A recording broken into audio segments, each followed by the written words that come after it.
The Age of Clinton. In the gallant days when history hung on the flight of an arrow or the slash of a sword, when feudal barons ravaged the countryside to live in pomp and splendor. Outlaw of Sherwood Fort and his stalwart band, robbing the poor, to feed the rich. An embarrassment of riches. The Clinton campaign apologized to Julie Corvo, a West Virginia woman, after her answering machine picked up some choice words from a Clinton campaign volunteer. The campaign worker, unable to get Corvo to answer her phone, unintentionally left this little sugar plum for the hoped-for contributor. Hi. Hello. This is crazy. The person just hung up. Even I think it's a bill collector. I bet it is. West Virginia, they're poor.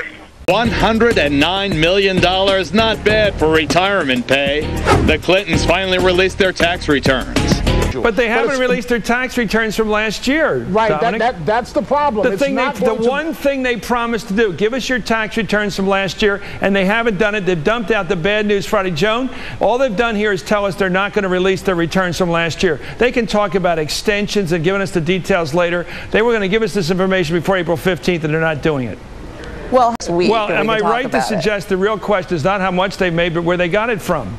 Absolutely. I think that's true. And I think even the speeches, you really want to look at who is trying to curry influence. But had they strike it so rich? It's a scuzzy firm called Info USA that makes its living selling mailing lists to con men who call elderly and fleece them out of their savings. Now, let me ask you this. What should Hillary say? She's got a big platform tonight.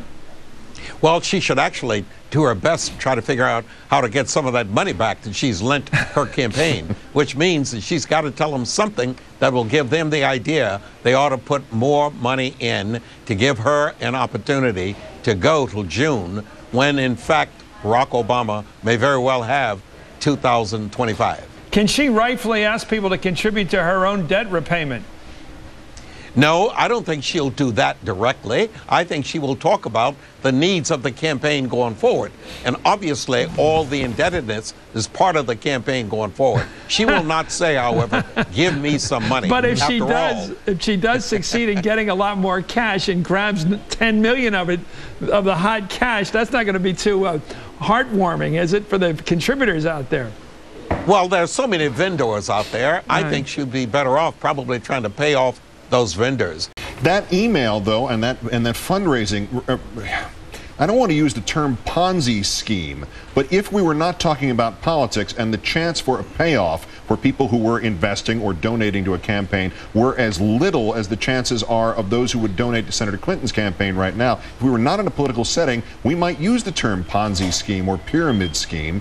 At what point does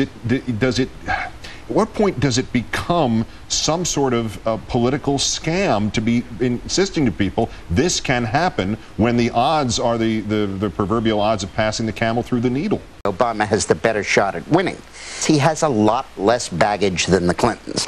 And we just saw an illustration of that when they released their tax returns about how much baggage they carry. Well, how much money anyway, from the year 2000 to 2007, their cumulative total gross income, $109,175,175. Now, you need to do a little bit of math here, and I'll give you the answer so I don't have to go crazy. There's about 52 million of that from speeches that he gave, about 29 million of it from the books that Bill Clinton wrote, 10 million from Hillary's book, 1 million from Hillary's salary, 1 million from Bill's pension. You add it up, and guess what? It doesn't come to 109 million. It comes to 94 million. There's 15 million unsourced. And that can only have come from two places, because Hillary Clinton every year has to disclose not the amount, but the sources of Bill's income as her husband. And she has two sources. She says more than 1,000 from each. She doesn't have to say how much.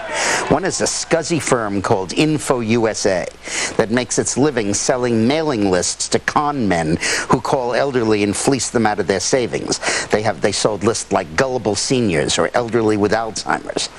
And then the second is... What's Clinton's connection to that? he's paid by them. We have no idea what he does for it. We have no idea how much he's been paid for it. Hillary's disclosed over $1,000 a year that he's been paid by these folks.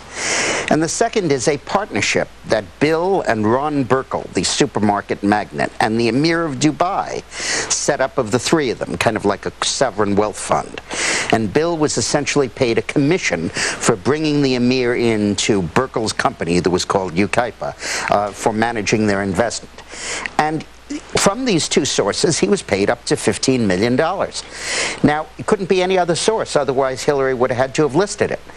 Now, that raises a key question. Has the Emir of Dubai, a country that won't let Israelis travel there, you have to have a special dispensation if you have an Israeli stamp on your passport, cited for human rights violations by the State Department, the object of a class action suit by parents for kidnapping children and enslaving them as child camel jockeys. Wonderful place. If that Emir is basically paying off the former president of the United States and the husband of the putative next president of the United States with up to $15 million of income, and what did he do for it? And I guess somebody will examine that. I don't know exactly how you could determine it, because they don't have to answer over $1,000. Well, the first thing you do is you ask. Oh, you can ask, certainly. Because when Bill Clinton goes out to give a speech, everybody in that audience should be asking, where did the extra $15 million come from, and what did you do for it? When I raise my hand, I'll say Dick Morris asked that. I also, in fairness, have to point out that they paid more taxes than most people who make over $10 million a year, and they gave more in charity than most super Now, wait a minute people. with the charity. We don't know what charitable gifts they gave, but many of those may have been to the Clinton Foundation. They were. Which they control, which can pay for political staff and a lot of other expenses that are, you know, we're not just talking about curing cancer. Your support can make the difference between winning and losing, so I hope you'll go to HillaryClinton.com and support our campaign. We have a culture of corruption, we have cronyism, we have incompetence. I predict to you that this administration will go down in history as one of the worst that has ever governed our country. Fool me twice, shame on me. Hillary's commander-in-chief problem. It isn't that they can't see the solution. It is that they can't see the problem.